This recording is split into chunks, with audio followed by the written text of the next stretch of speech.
I'm Drew Stevenson, and this is a video lecture for my professional responsibility class about having clients consent to future conflicts of interest. Now, we're still talking about Model Rule 1.7, the basic conflicts rule, and we're going to kind of delve into a specific section of the comments that deal with asking clients up front to consent to any conflicts that may arise in the future.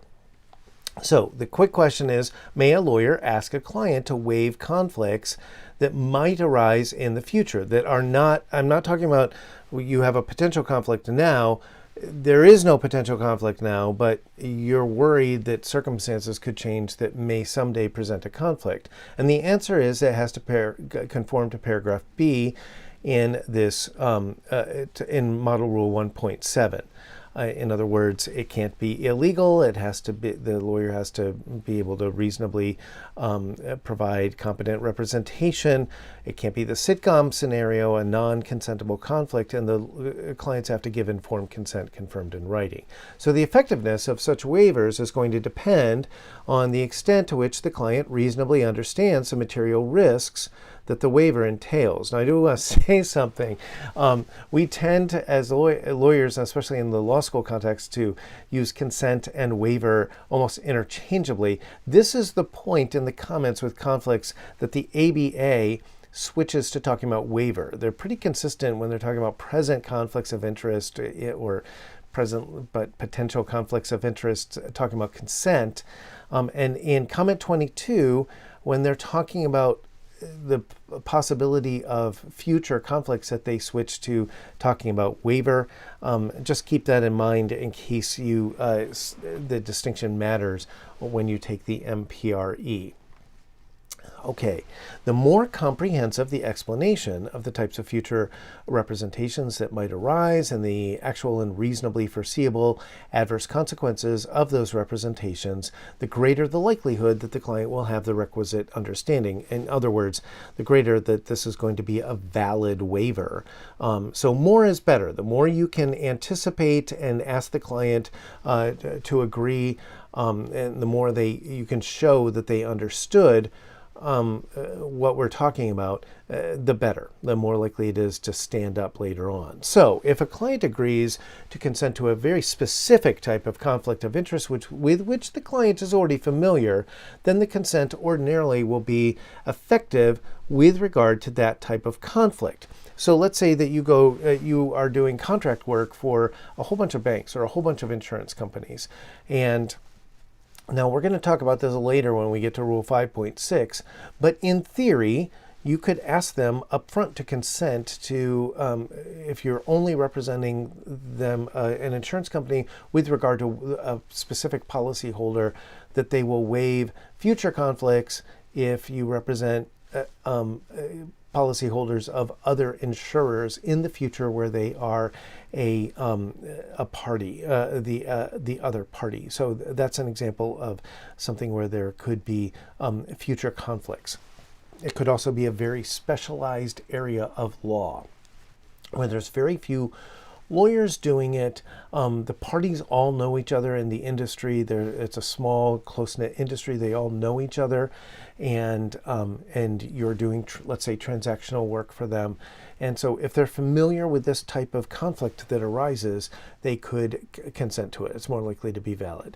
Now, keep in mind, conversely, if the consent is very general and open-ended, then the consent will ordinarily be ineffective because it is not reasonably likely that the client will have understood the material risks involved. So what are we definitely not going to allow? We're not going to allow you to, at the time in the initial consultation, I had in the client a form that says, I hereby waive all and consent to and waive all future conflicts of interest that might arise. If it's completely open-ended, that's going to be held to be invalid later. It's improper for you to ask for something like that. Instead, we should be talking about a very specific type of conflict that might arise. And so I've given an example before. You're doing transactional work for John, Paul, George, and Ringo who want to set up a record label. Maybe you can anticipate a conflict that might arise over the share of royalties or control over how the songs are licensed, let's say, to advertisers or something like that. And that could arise, or with another client. Let's say you also represented their previous label. So you could go to your clients and say, just in case there's ever a dispute about a song in the future and whether they wrote it when they were under contract with you or they wrote it after they started their own label and ended that contract, I'd like you to waive any conflicts of interest in that situation. So if you can be very specific, then that would be better. So on the other hand, now let's talk about sophisticated versus unsophisticated. If the client is an experienced user of the legal services involved and is reasonably informed regarding the risk that a conflict may arise, such general consent is more likely to be effective, particularly if the client is independently represented by other counsel in giving consent and the consent is limited to future conflicts unrelated to the subject of the representation. You know who we're talking about? In-house counsel for a corporation. So you agree to represent a corporation. They're outsourcing litigation work to you, or a bank is outsourcing their mortgage foreclosures or real estate closings to you. But you're hired by their in-house counsel. So when that person calls you and you start to say, well, I'm a little worried about future conflicts that could arise because I do this kind of work for a lot of clients in town, they could say, let's stop right there. I'm a lawyer too. I know exactly what you're talking about, and we're willing to waive these specific conflicts or conflicts specifically regarding these 5 other parties or something like that. So if the other party has a lawyer or is contacting you through their lawyer to hire you, this could be that a party that has a transactional lawyer and they need you to do litigation. It could be a litigation lawyer who realizes that a trial lawyer that they need an appellate lawyer because they don't do appeals. It could be a litigation attorney who realizes that their client needs someone to basically set up a trust for the windfall award or verdict that they're about to receive in damages. And so they contact you, or they're concerned about the tax consequences of how they're going to structure the settlement in litigation, and the litigator doesn't know anything about that. So they contact you because you're a tax lawyer, and then you bring up, well, the problem is that I'm representing a lot of other people that have business dealings with this guy and so forth, so I would like a future consent to a future conflict. Well, if they have a lawyer who's helping set up this representation with you, then you're going to have a lot more leeway in making it open-ended in general. So, but the converse is the unsophisticated client, right? The individual who's never hired a lawyer before, and the opposite. So they're not a lawyer. They don't know how this works. The less sophisticated they are, the more you had better explain it, and the more specific it needs to be, and the less likely that a waiver, if it's open-ended in general, will stand up later on in court, because people aren't going to believe that this unsophisticated person knew what was happening. They're going to think you took advantage of them. So, advance consent cannot be effective if the circumstances that materialize in the future are such as would make the conflict non-consentable under paragraph B. So remember that we have some laws in some states that prohibit certain types of conflicts of interest.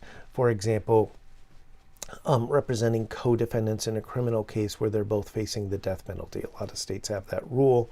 And so it doesn't matter if they consented to that in the future and now the situation has come, it's still non-consentable. So if it's non-consentable, consent to a conflict, a theoretical conflict in the future, is still off the table. Adverse parties in the same proceeding, or for some reason you can't give competent and diligent representation to both. For example, one of the clients is your boyfriend or girlfriend or a spouse or child, a grown child or something like that.